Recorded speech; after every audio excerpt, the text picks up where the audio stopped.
Economics, where I, your friend and your tutor, helps you understand the world of economics and finance in the most simplest of ways.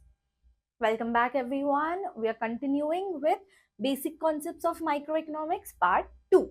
Now, in the previous videos, we've covered the very first concept of economics, a want, its characteristics and classifications. Now, if you have missed out on that, I would suggest you go back, watch that lecture, and then continue.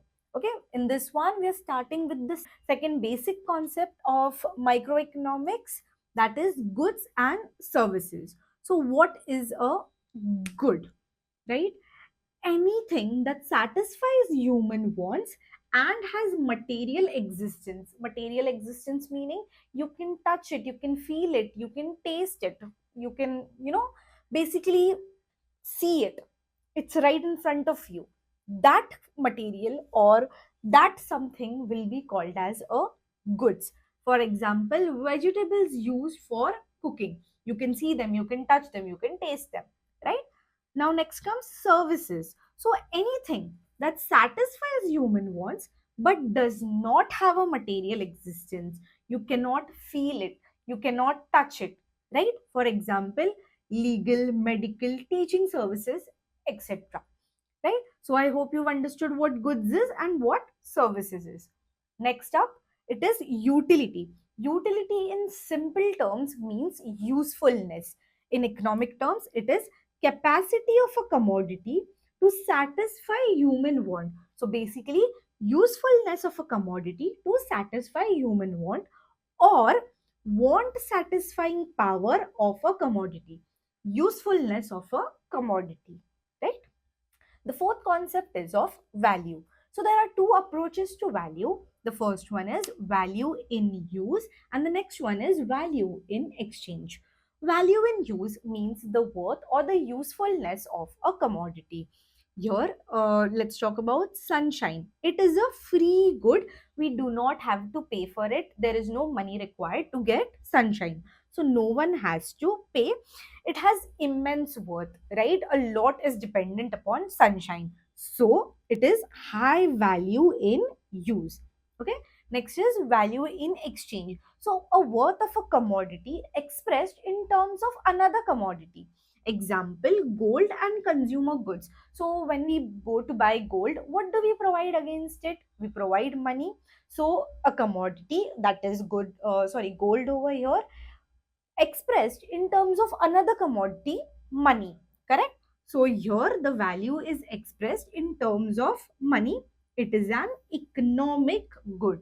We previously have studied what is an economic good and what is a non-economic good, right? So I hope you've understood what is value in use and what is value in exchange.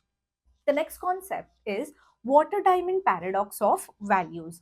Now, a few commodities have a high value in use but really low value in exchange, whereas some commodities have a really high value in exchange and low value in use. Let us look. So, first is water. Now, water has a really high value in use. Water is used everywhere by everyone every day across sectors, right?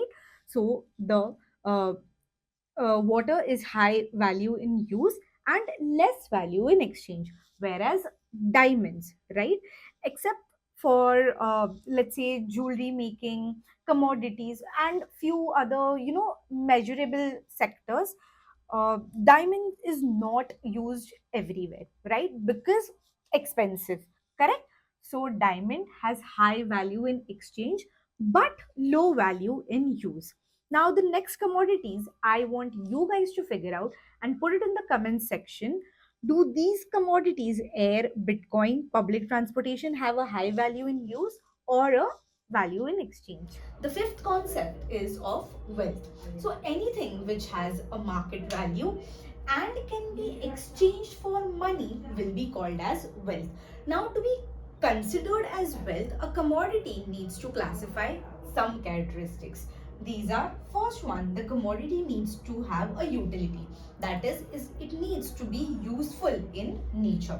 Right? So the want satisfying power of a commodity is nothing but the definition of utility. That is, the commodity needs to be useful. Next is the commodity needs to have scarcity. That is, it should the supply of that commodity should not exceed its demand. So scarce in supply when compared to its demand. Next is it needs to have transferability. That is, the commodity should be movable, and it should be movable from a person to person as well as place to place. Now, place to place, this gives rise to externality or tangible in nature. If it is not tangible in nature, it cannot move from place to place, right? So the last one is externality, that it should be tangible in nature. In the next video, we'll cover some more concepts of basic concepts of microeconomics.